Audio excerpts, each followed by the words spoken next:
The Great Zimbabwe, the stone city of Africa. In the heart of southern Africa, hidden among the hills of modern-day Zimbabwe, lies a place of mystery and grandeur. The Great Zimbabwe.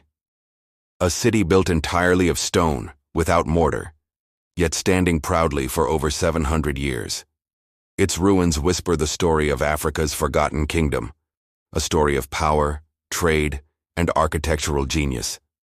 The rise of a stone kingdom. Our story begins around the 11th century.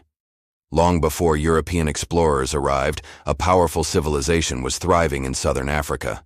The Shona people, skilled builders, traders, and farmers, began constructing a new kind of city, one that would soon become the center of wealth and influence across the region. At its height, Great Zimbabwe stretched over 700 hectares, housing more than 18,000 people.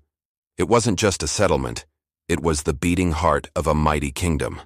The city was divided into three main areas: the hill complex, where the king lived and ruled; the great enclosure, a magnificent stone wall standing up to 11 meters high; and the valley ruins, where the common people, traders, and artisans lived.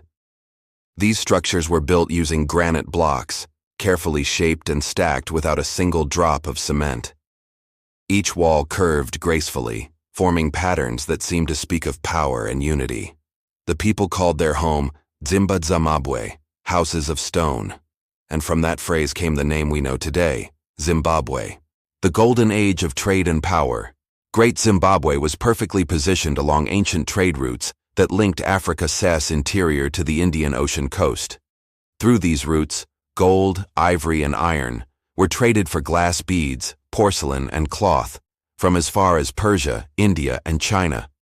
Archaeologists have found Chinese pottery, Arab coins, and Persian artifacts within the ruins, clear signs of a kingdom connected to the wider world. The wealth from this trade made the rulers of Great Zimbabwe incredibly powerful. They controlled gold mines and taxed traders who passed through their territory. It is said that caravans of merchants once stretched for miles, their donkeys loaded with gold and ivory, bound for the great coastal city of Sofala, the gateway to the Indian Ocean. From there, these treasures would sail across seas to faraway lands. The symbol of power. The Great Enclosure. The most iconic feature of Great Zimbabwe is the Great Enclosure, a massive circular wall built with unmatched skill. Inside it stands the conical tower, a solid stone structure that has puzzled historians for centuries. Some believe it represented a granary, symbolizing the king's ability to feed and protect his people. Others see it as a sacred monument, tied to the kingdom's spiritual beliefs. Whatever its purpose, it remains one of Africa's greatest architectural wonders, a silent monument to the genius of its builders, the mystery of the decline. But like all great empires, the glory of Great Zimbabwe did not last forever.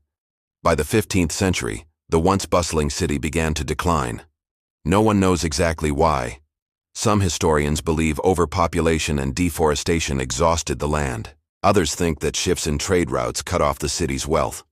There are even tales of internal conflicts that weakened the kingdom from within. Whatever the cause, the people eventually moved north, giving rise to new states like Mutapa, which continued the legacy of the Zimbabwean kings. When European explorers first came across the ruins in the 19th century, they were stunned. They could not believe that such a magnificent city had been built by Africans. Early colonial writers wrongly claimed that it was built by foreigners, perhaps the Phoenicians or the lost tribe of Israel. But decades of archaeological research have proven the truth. The Great Zimbabwe was built by Africans, the ancestors of the Shona people. Legacy and pride. Today, Great Zimbabwe stands as a UNESCO World Heritage Site, a symbol of African pride and heritage. The modern nation of Zimbabwe even took its name from this ancient city, honoring the ingenuity and greatness of its ancestors. The stone walls may be silent, but they still speak of a people who dared to dream, to build, and to rule with wisdom and strength. As you walk through its ruins, you can almost hear the echoes of a thriving city, the clang of iron tools, the laughter of traders, the songs of the king's court.